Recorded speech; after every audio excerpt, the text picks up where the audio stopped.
الحمد لله الذي هدانا إلى الحق الذي خلق كل شيء ثم هدى شهادة أن لا إله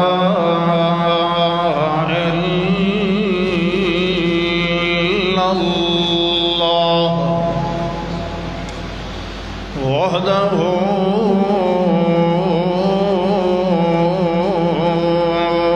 لا شريك له ونشهد أن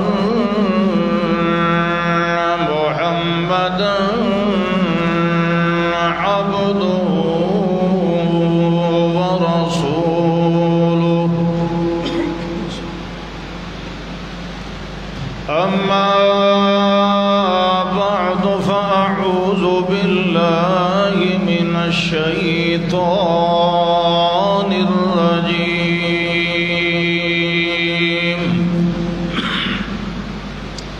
بسم الله الرحمن الرحيم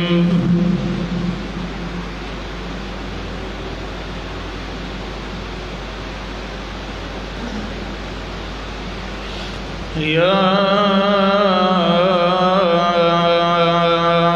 أيها الناس اعبدوا ربكم الذي خلقكم والذين من قبلكم لعلكم تتقون اللهم صل على محمد وعلى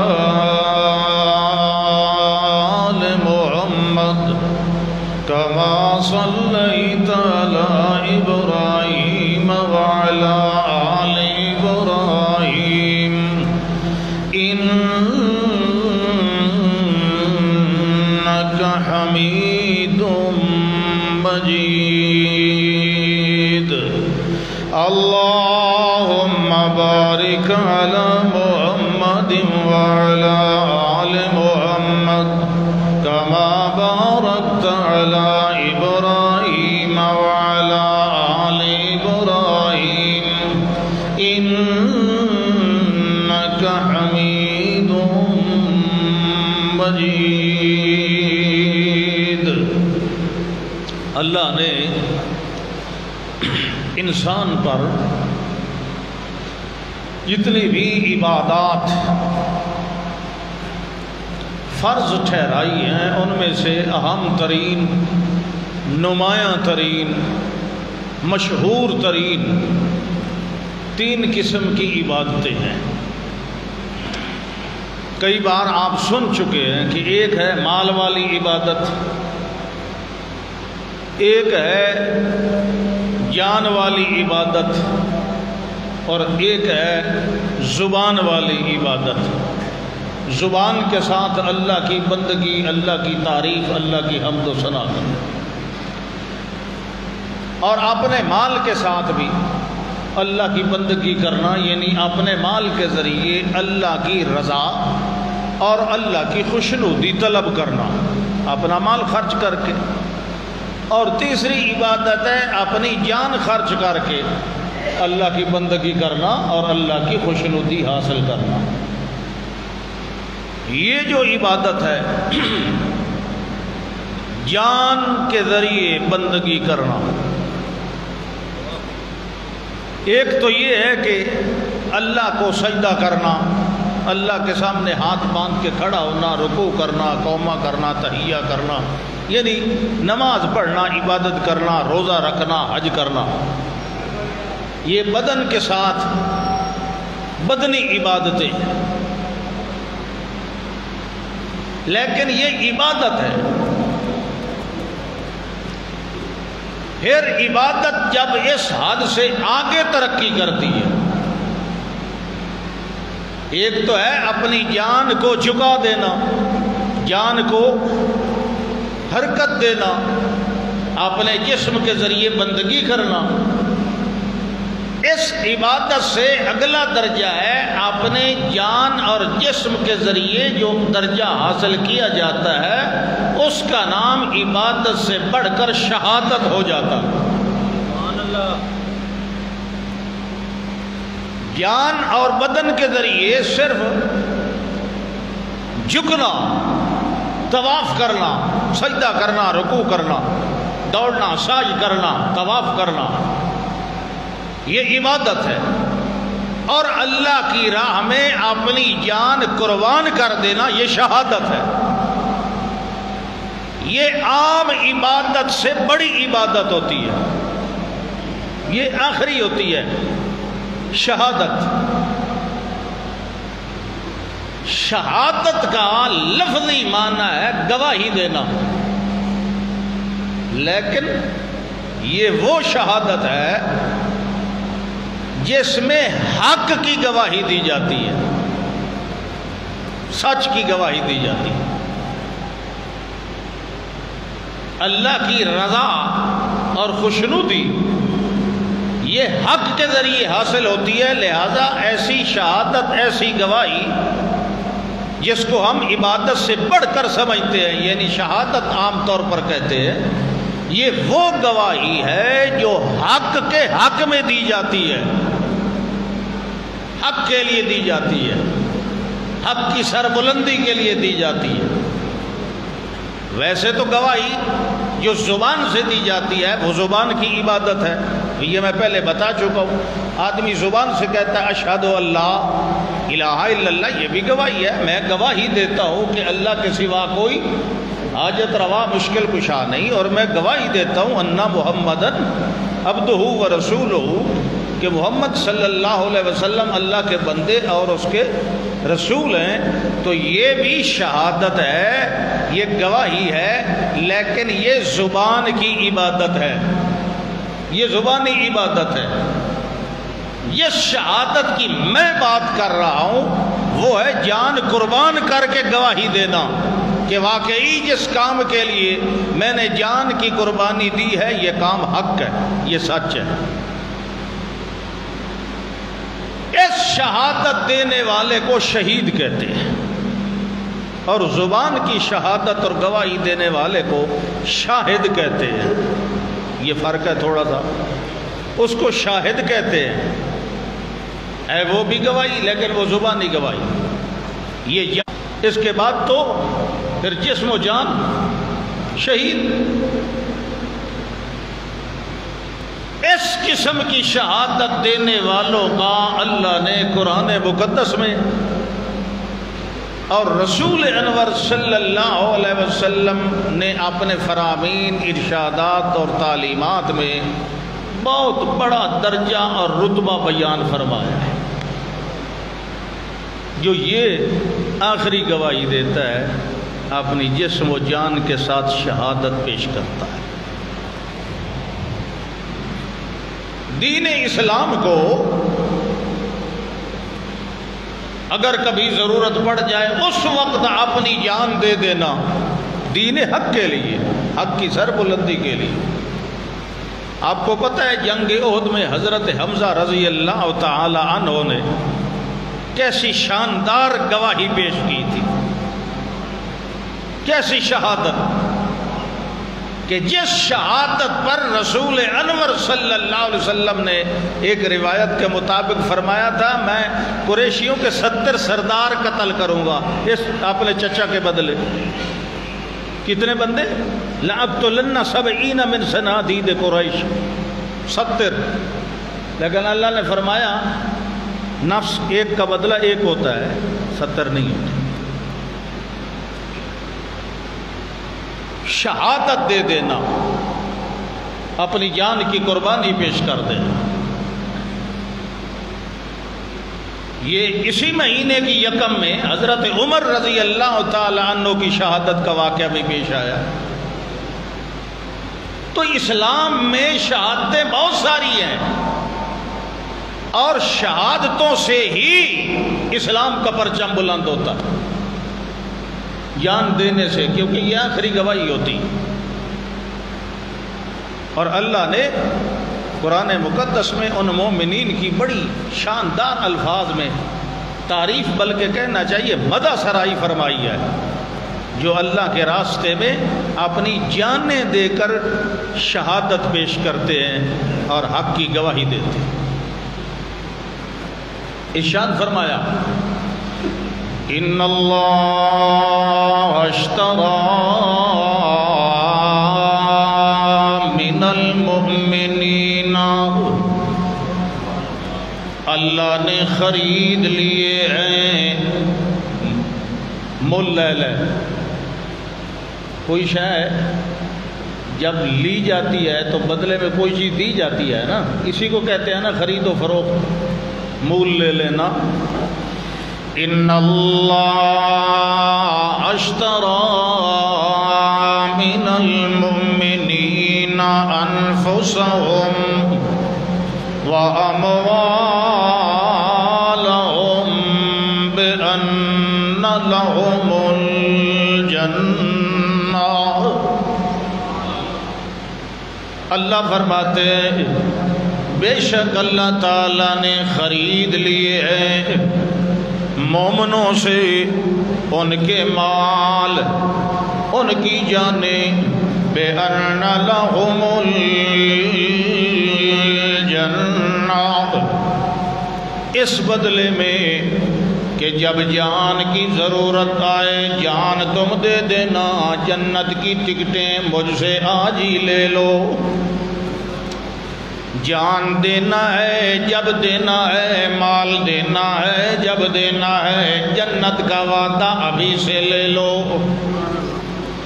وقت آنے پر جب کوئی میرے دین کے لیے، میری رضا کے لیے، وقت آنے پر جب کوئی تم میں سے اے مومنو اپنی جان دے دے گا، اپنا مال ہمارے مانگنے سے دے دے گا، تو ہم وعدہ کر رہے ہیں بِأَنَّ لَهُمُ الْجَنَّةَ، اس کے مرنے کا دنیا کو چھوڑنے کی دیر ہوگی، جنت میں داخل ہونے کی دیر نہیں ہوگی۔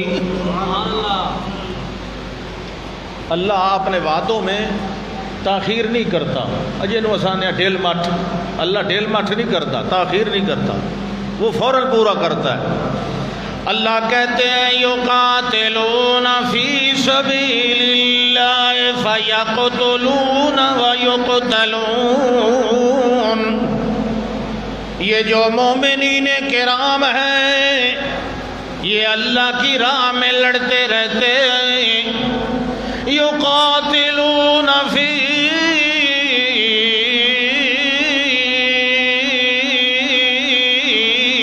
سبیل اللہ، کس کی راہ میں لڑتے ہیں؟ نفسانیت کی خاطر نہیں، کوئی ذات کا بدلہ لینے کے لیے نہیں، ملک گیری کی ہوس کے لیے نہیں، خواہ مخواہ کسی کو تنگ کرنے کے لیے۔ اور یہ بھی آپ سمجھ لیں ایک بات، اسلام میں جو یہ لڑائی ہوتی ہے جہاد، اس میں پہل نہیں کی جاتی۔ آپ پوری اسلام کی تاریخ اٹھا لیں، جب تک کوئی دوسرا حملہ نہ کرے مسلمان تلوار نہیں اٹھاتا۔ مسلمان جب بھی لڑتا ہے اپنے دفاع کے لیے لڑتا ہے، جارحانہ طور پر کوئی لڑائی نہیں لڑی گئی اسلام میں کہ جارحیت کر کے کسی پر چڑھائی کی گئی، نہ اپنی حفاظت اور اپنے دفاع کے لیے لڑا جاتا ہے۔ یقاتلون فی سبیل اللہ فیقتلون ویقتلون، یہ مومنین لڑتے رہتے ہیں، قتال کرتے رہتے ہیں اللہ کی راہ میں، کبھی مارے جاتے ہیں کبھی مار دیتے ہیں، جو مارے جاتے ہیں وہ شہید ہو جاتے ہیں، جو مار کر آ جاتے ہیں وہ غازی کہلاتے ہیں۔ اللہ کہتے ہیں وعدن علیہ حقا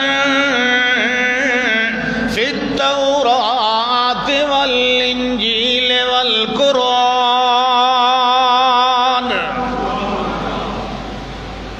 کتنی کتابوں کا نام لیا؟ اللہ کہتے ہیں جو اس قسم کی شہادت پیش کرتا ہے میرے دین کے لیے، میری مرضی کے لیے، میری رضا کے لیے، میری خوشنودی کے لیے، میرے تقرب کے لیے، جو اس طرح جان پیش کرتا ہے، اللہ فرماتے ہیں وعدن علیہ حقا فی التوراۃ والانجیل والقرآن. اللہ نے پہلے بھی تورات انجیل میں ان مومنوں کے لیے بھی یہی وعدہ لکھ رکھا تھا، اور ان مومنوں کے لیے، اس امت کے لیے بھی، ان ایمانداروں کے لیے بھی اللہ نے قرآن میں یہی وعدہ لکھ رکھا ہے. وہ یہی وعدہ ہے جان تم دے دینا، اللہ کی راہ میں مال تم دے دینا، جنت مجھ سے لے لینا. وعدن علیہ حقا، اللہ کے ذمے ہے یہ وعدہ سچا. کہاں کہاں لکھا ہوا ہے؟ فی التوراۃ والانجیل والقرآن. اب اس وعدے کے سچے ہونے میں تو کوئی شبہ باقی نہیں رہ گیا. اللہ کہتے ہیں وَمَنْ أَوْفَىٰ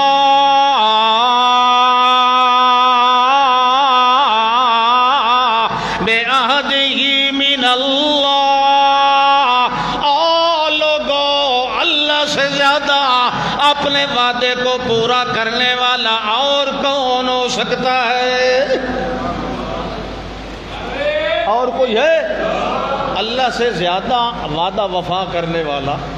تو اللہ نے جو وعدہ کیا ہے وہ سچا کیا ہے. وَمَنْ أَوْفَىٰ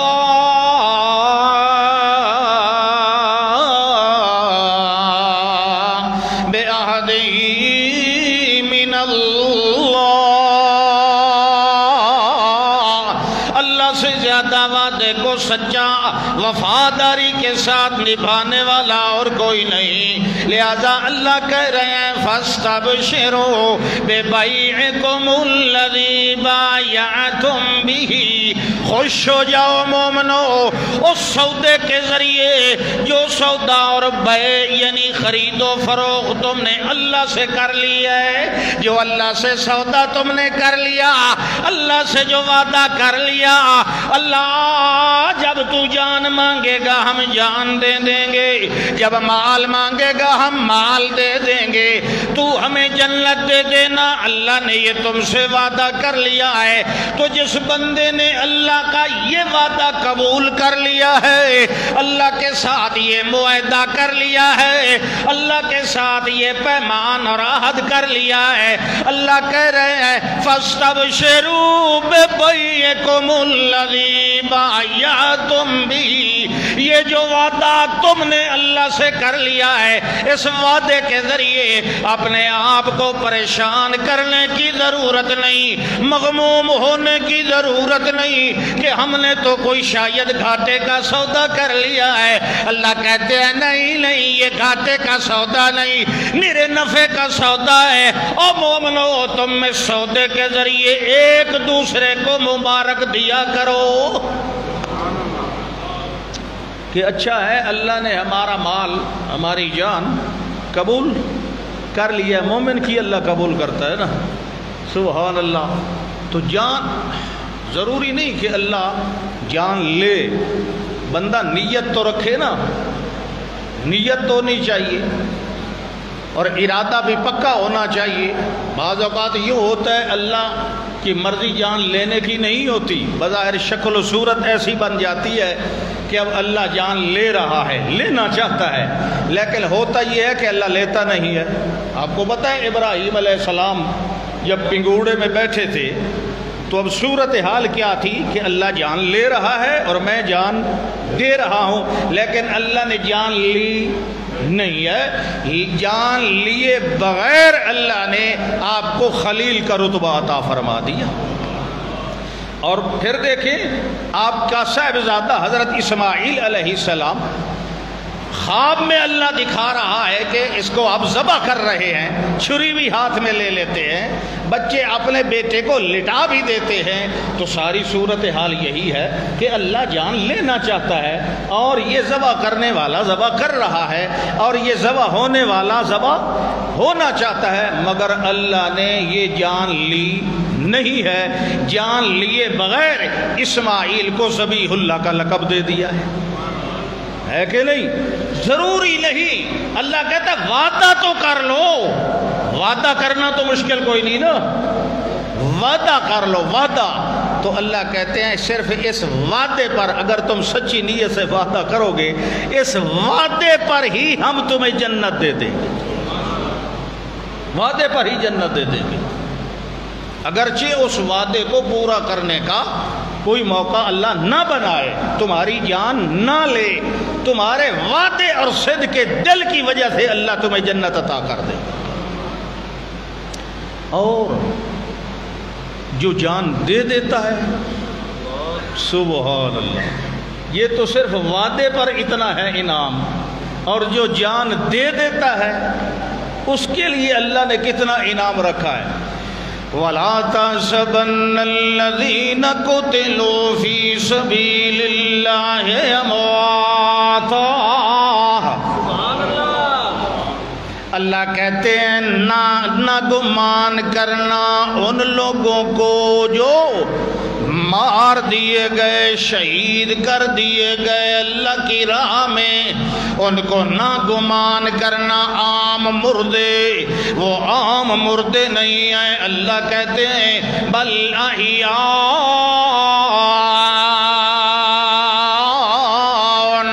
بلکہ وہ زندہ ہیں، عند ربہم، اپنے رب کے پاس، یرزقون،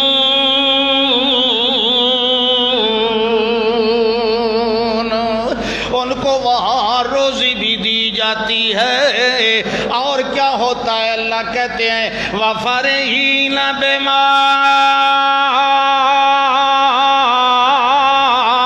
آتَاهُمُ اللَّهُ مِنْ فَضْلِهِ وَيَسْتَبْشِرُونَ بِالَّذِينَ لَمْ يَلْحَقُوا بِهِمْ مِنْ خَلْفِهِمْ أَلَّا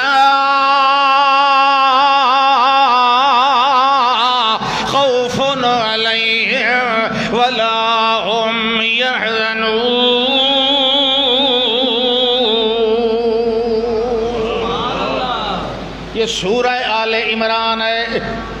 اللہ کہتے ہیں پہلے تو اللہ نے مجمل انداز میں سورہ بقرہ میں فرمایا تھا، اللہ نے ارشاد فرمایا تھا وَلَا تَقُولُوا لِمَن يُقْتَلُ فِي سَبِيلِ اللَّهِ أَمْوَاتٌ بَلْ أَحْيَاءٌ وَلَٰكِن لَّا تَشْعُرُونَ۔ پہلے اللہ نے فرمایا شہید زندہ ہیں مگر تمہیں ان کی زندگی کا پتہ اور شعور اور ادراک کوئی نہیں، مگر آگے چل کر اگلی سورت آل عمران کے اندر اللہ نے خود بتا دیا کہ شہید کہاں زندہ ہوتے ہیں۔ اللہ کہتے ہیں احیاء عند ربہم یرزقون، وہ اللہ کے پاس زندہ ہوتے ہیں، انہیں وہاں روزیاں بھی دی جاتی ہیں۔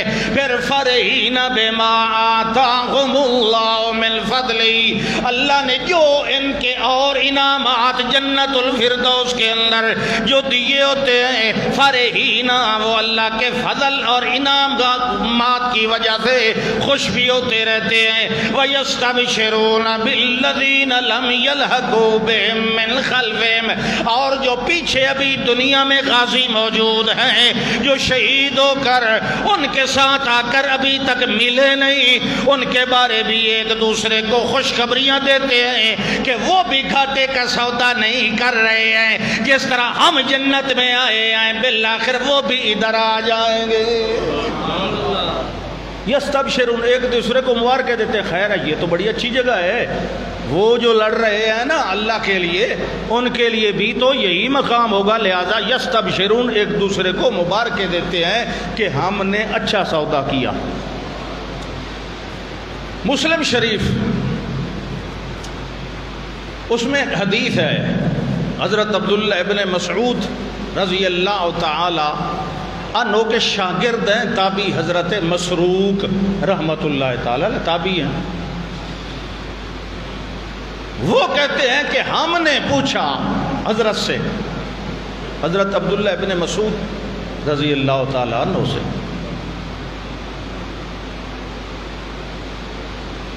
غالباً حدیث نمبر 1887 ہے، کتاب الامارہ۔ وہ پوچھتے ہیں کہ حضرت اس آیت کا مطلب کیا ہے؟ اِنَّا سَأَلْنَا عَنْ هَذِهِ الْآيَةِ، اس آیت کا کیا مطلب ہے؟ لَا تَحْسَبَنَّ الَّذِينَ قُتِلُوا فِي سَبِيلِ اللَّهِ أَمْوَاتًا، اللہ کہتا ہے گمان بھی نہ کرو ان کو مردہ۔ تو ہمارے تو سامنے یہ ہے کہ ان کو دفن کیا جاتا ہے، ان کا مال ترکہ تقسیم کیا جاتا ہے، ان کی بیویاں بھی بیوہ کہلاتی ہیں، ان کے بچے یتیم کہلاتے ہیں، تو اس کا کیا مطلب ہوا یہ جو اللہ نے کہا ہے؟ تو حضرت عبداللہ بن مسعود رضی اللہ تعالی عنہ فرماتے ہیں اِنَّا قَدْ سَأَلْنَاهُ عَنْ ذَلِكَ فَقَالَ، ہم نے یہ بات رسول اللہ صلی اللہ علیہ وسلم سے پوچھی تھی اس آیت کا مطلب، تو آپ صلی اللہ علیہ وسلم نے ارشاد فرمایا تھا کہ ان کی جو روحیں ہیں ارواحہم فی جوف طیر خضر، شہداء کی جو روحیں ہوتی ہیں وہ سبز رنگ کے اڑنے والے جسموں کے اندر اللہ رکھ دیتا ہے، سبز رنگ کے پرندے، سبز رنگ کے اڑنے والے پرندوں کے کالب میں رکھ دیتا ہے، اور ان کا ٹھکانہ کہاں ہوتا ہے؟ ان کنادیل کے اندر جو معلقۃ بالعرش، جو عرش خدا بندی کے ساتھ لٹکی ہوئی ہوتی ہیں، اور یہ جو شہداء ہیں یہ کیا وہاں جنت میں کرتے ہیں؟ آپ نے فرمایا تسرح من الجنت حیثو تشاء، یہ جہاں چاہتے ہیں وہاں اڑتے رہتے ہیں، کھاتے رہتے ہیں جنت کے میاں پھلوں میں سے، ثم تأوی الی کنادیل، پھر ان کندیلوں میں آتے ہیں جو عرش سے لٹکی ہوئی ہوتی ہیں، یہ ان میں آ کے بسیرا کر لیتے ہیں۔ ایک دن اللہ نے ان سے پوچھ لیا یہ بتاؤ شہیدو هل تشتہون شیئا، کیا کسی اور چیز کی ضرورت بھی ہے تمہیں کہ نہیں؟ اس وقت شہیدوں نے جواب میں کہا اے اللہ ہم اور کیا مطالبہ کریں گے، ہم جنت کے اندر اڑتے ہیں اور کھاتے پیتے رہ جاتے ہیں، جہاں چاہتے ہیں وہاں پھرتے رہ جاتے ہیں، لہذا اور کس چیز کی ہمیں ضرورت ہوگی جنت کے اندر؟ مگر اللہ پوچھنے لگا، پھر پوچھنے لگا، جب اللہ نے 3 بار سوال کیا انہوں نے تینوں بار یہی جواب دیا، بالآخر جب انہوں نے دیکھا کہ اللہ تو بار بار سوال کر رہا ہے، اس وقت وہ کہنے لگے اے اللہ ہم یہ چاہتے ہیں نریدو ان ترد ارواحنا فی اجسادنا حتی نقتل فی سبیلک مرۃ اخری۔ اے اللہ ہم یہ چاہتے ہیں، ہم یہ چاہتے ہیں ان ترد ارواحنا، کہ تو ہماری روحوں کو واپس لوٹا، ہمارے جسموں کے اندر لوٹا، تاکہ ہم دنیا کے اندر جا کے دوبارہ تیرے راستے میں جہاد کریں۔ یہ کیوں کہیں گے؟ اس لیے بخاری مسلم کی حدیث کے اندر آتا ہے انہیں اللہ وہاں بڑی عزت اور انعام دے گا۔ ایک دفعہ شہید ہو جانے کے بعد جب وہ اتنی اپنی عزت اور اکرام دیکھیں گے تو اللہ سے سوال کریں گے اللہ اور موقع دے ہمیں شہید ہونے کا۔ اللہ اکبر، یہ بخاری شریف ہے۔ اب جو میں سنانے لگا ہوں یہ مسلم شریف تھی، اب بخاری شریف ہے۔ سبحان اللہ، کتاب الامارہ حدیث نمبر 1887. امام بخاری رحمہ اللہ مکمل صحیح سند کے ساتھ حدیث لے آیا ہے.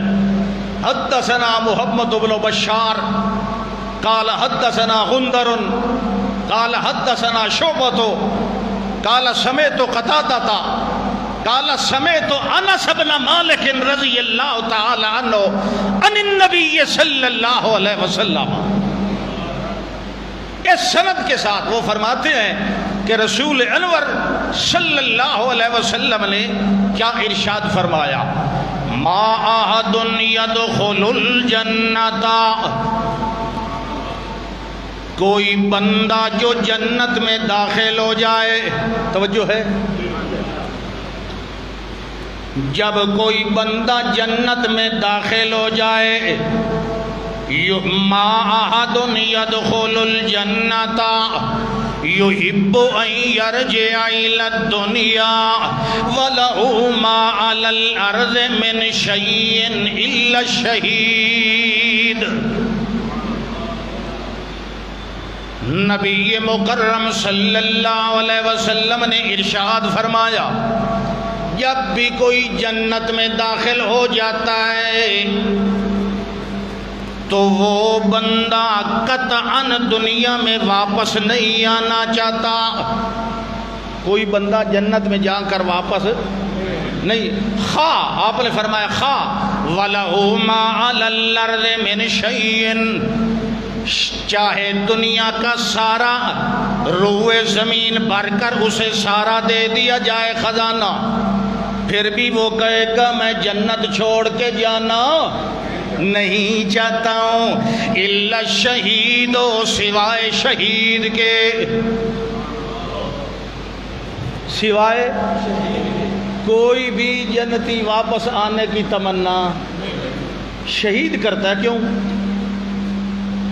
الا الشہید، سوائے شہید کے. کیوں؟ فرمایا یتمنا یرجع الی الدنیا فیقتل 10 مرات. شہید صرف تمنا کرتا ہے اے اللہ مجھے دنیا میں واپس جانے دے تاکہ میں 10 بار شہید ہو کے آؤں تیرے دربار میں. کیوں اتنی تمنا وہ کیوں کرتا ہے؟ لما یرا من الکرامت، وہاں جنت میں شہید کی جو عزت اور اکرام ہوتا ہے اس وجہ سے وہ کہتا ہے یہ تو ایک بار شہادت کی وجہ سے اتنا درجہ ملا ہے، اگر میں بار بار شہید ہو جاؤں تو زیادہ درجہ مل جائے. دیکھا، حالانکہ جنت جیسی شے. اور مسلم شریف حدیث نمبر 2887 2817 یعنی 2817، اس میں کیا سبحان اللہ، امام مسلم فرماتے ہیں حدثنا ابو بکر بن ابی شیبہ قال حدثنا ابو احمر الخالد عن شعبہ عن قتادہ وحمید وعن انس بن مالک رضی اللہ تعالی عنہ عن النبی صلی اللہ علیہ وسلم. یہ مسلم شریف کی سند ہے. وہ کیا فرماتے ہیں کہ رسول انور صلی اللہ علیہ وسلم نے کیا ارشاد فرمایا؟ ما من نفس تموت، کوئی بندہ بھی جب مر جاتا ہے لہا عند اللہ خیر، اور جب اللہ کے پاس جاتا ہے تو خیر ہی خیر پاتا ہے، یعنی اللہ کے انعامات. یسرها انہا ترجع الى الدنیا، وہ بالکل پسند نہیں کرتا کہ دنیا کی طرف واپس لوٹے. کوئی بندہ جب اللہ کے ہاں موت کے بعد اچھا انعام اور اچھا بدلہ دیکھتا ہے تو وہ یہ نہیں چاہتا کہ دنیا میں لوٹ آئے. وَأَنَّ لَهَا الدُّنْيَا وَمَا فِيهَا، چاہے اس کے لیے پوری دنیا اور معافیا بھی ہو جائے وہ واپس آنا پسند نہیں کرتا. الا الشہید ہو سوائے شہید کے یتمنا ان یرجع فیقتل فی الدنیا، سوائے شہید کے وہ چاہتا ہے اللہ مجھے واپس بھیج میں تیری راہ میں ایک بار اور جان دے کے آؤں. یہ تھے اور کچھ پتھر مارنے والے تھے. اللہ کے پاک پیغمبر صلی اللہ علیہ وسلم نے ایک دفعہ اعلان فرمایا کون کون بندہ چلے گا بدر کے مقام کی طرف. اعلان فرمایا پورے مجمع میں. مہاجرین بھی تشریف فرمائیں، انصار وہ بھی تشریف فرمائیں رضی اللہ عنہم مجمعین. امتحان گویا ہو رہا ہے، اعلان بھی ہو رہا ہے. اللہ کے پاک پیغمبر صلی اللہ علیہ وسلم نے فرمایا کون چلے گا؟ تو جواب دینے والے مہاجرین صحابہ کرام انہوں نے بھی جواب دیا، لیکن آپ بار بار پوچھتے رہے تو انصار نے یہ سمجھا کہ شاید اللہ کے پاک پیغمبر صلی اللہ علیہ وسلم ہم سے بھی کچھ کہلوانا چاہتے ہیں. تو ان کے سردار حضرت سعد بن عبادہ رضی اللہ تعالی عنہ کھڑے ہو گئے. وہ کہنے لگے اللہ کے پاک پیغمبر صلی اللہ علیہ وسلم جی شاید آپ ہمارا انتظار کر رہے ہیں کہ ہم کیا جواب دیتے ہیں. اے اللہ کے پاک پیغمبر جی لو امرتنا ان نخیض البحر لاخذناها لو امرتنا ان نضرب اکبادها الى برک الغماد لفعلنا. اے اللہ کے پاک پیغمبر صلی اللہ علیہ وسلم ہم یوں جواب نہیں دیں گے جس طرح موسیٰ علیہ السلام کی امت نے جواب دیا تھا جب موسیٰ علیہ السلام نے ان لوگوں کو کہا تھا ادخلوا الارض المقدسۃ التي كتب اللہ لکم. قوم بنی اسرائیل اس علاقے میں داخل ہو جاؤ جو اللہ نے تمہارے لیے لکھ رکھا ہے، اور جب داخل ہونا وادخلوا الباب سجدا عجزی کے ساتھ سجدے کے ساتھ داخل ہونا، وقولوا حطۃ اور اللہ سے معافی مانگتے ہوئے داخل ہونا، نغفر لکم خطایاکم وسنزید المحسنین. تم جب یہ کام کرو گے ہم وعدہ کر رہے ہیں نغفر لکم خطایاکم ہم تمہارے سارے گناہ معاف کر دیں گے اور دل سے حکم بجا لانے والوں کو اور انعام بھی دیں گے. یہ موسیٰ علیہ السلام نے اپنی قوم کو اعلان کیا تو ان کی قوم نے پتہ کیا جواب دیا تھا؟ 2 آدمیوں کے علاوہ باقی قوم نے کیا کہا تھا؟ انا للہ و انا الیہ راجعون. انہوں نے کہا تھا تم جاؤ اور تیرا رب، اذهب انت وربک فقاتلا. یہ قرآن ہے. تو جا تیرا رب دونوں جا کے لڑو. انا ہاہنا قاعدون. وہ شہر خالی کراؤ، جب خالی ہو جائے تو پھر ہمیں بلا لینا، ہم آ جائیں گے، فی الحال ہم یہیں بیٹھے ہیں. لیکن رسول انور صلی اللہ علیہ وسلم نے جب اعلان فرمایا تو کہنے والوں نے کہا لو امرتنا ان نخیض البحر لاخذناها ولو امرتنا ان نضرب اکبادها الى برق الغماد لفعلنا. کہ اللہ کے پاک پیغمبر صلی اللہ علیہ وسلم اگر آپ ہمیں حکم دیں کہ دریا میں گھوڑے دوڑا دو تو ہم دریا میں بھی گھوڑے داخل کر دیں گے. اور صحابہ شہداء اسلام لو امرتنا ان نضرب اکبادها الى برق الغماد، وہ یمن کے قریب برق غماد سینکڑوں میل دور اگر آپ ہمیں حکم دیں گے ہم وہاں بھی آپ کی اتباع میں پیچھے پیچھے چلیں گے. اللہ اکبر. تو یہ ہے تربیت. جس کا اثر حضرت امام عالی مقام حضرت حسین رضی اللہ تعالی عنہ نے بھی حق کی خاطر اپنی جان آفرین کے سپرد کی. اور یہ کوئی معمولی شخصیت نہیں ہے.